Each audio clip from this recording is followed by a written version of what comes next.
So talking about the anxieties that sneak into our lives from the world, yesterday we sort of ended on a kind of scary note, I guess. It can be scary for us as believers living in this world, okay? Not as believers, but as believers living in this world. For believers, this shouldn't be a source of anxiety that God reaches into the world, but in as much as our hearts are bound up in the bundle of the world, it will be scary for us as well.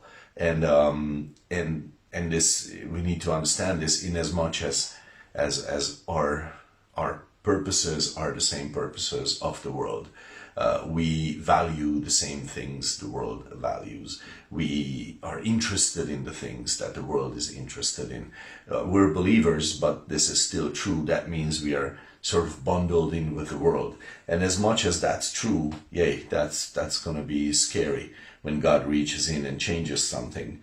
Many places in Scripture speaks about this. Ezekiel 27:35 is yet another place like this.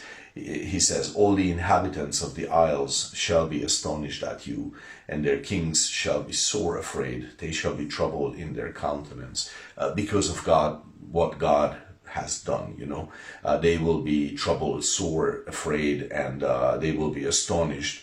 They are, and understandably, people are troubled when someone mighty becomes a nobody. It's scary to think that can happen. Sure, when a great financial empire collapses, it's painful to many, even, maybe, influence your finances or your future prospects.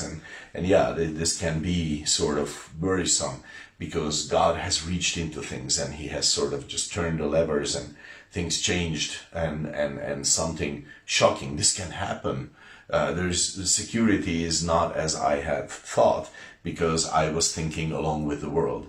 Okay, so the acts of God will not cause us anxiety, believers, if our hearts are attuned to God, if we are thinking with him, if we are looking to him, if we are fellowshipping with him, then these things will not trouble us. But I remember this brother who was telling me, and I was a missionary in the ex-Soviet Union, and he told me how when the USSR collapsed, it hit him hard.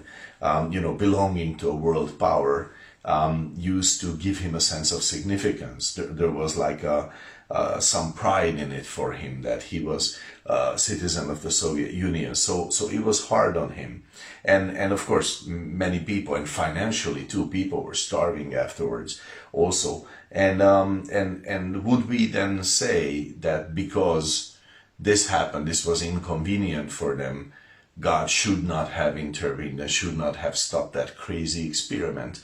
I mean, the communist experiment in the Soviet Union went on for 70 years, and that horrendous communist rule has a median estimate is about 62 million people it had killed, and 54 million were Soviet Union citizens of those. Not soldiers. I'm not talking about soldiers. Just people. Should God have let it continue to spare the feelings of people about the Soviet Union or something, or that things would keep looking stable? Should God have let the Soviet Union continue so that people would have the sense of stability in the world? And, I guess obviously, the answer is no. So this is yet another explanation about, why Matthew 10:34, Jesus brings a sword into the world, because God is not causing the anxiety, the upset that is in the world, but because the world is opposed to God. When God shows up, there is a break in the world. It's a given. There is no question about it.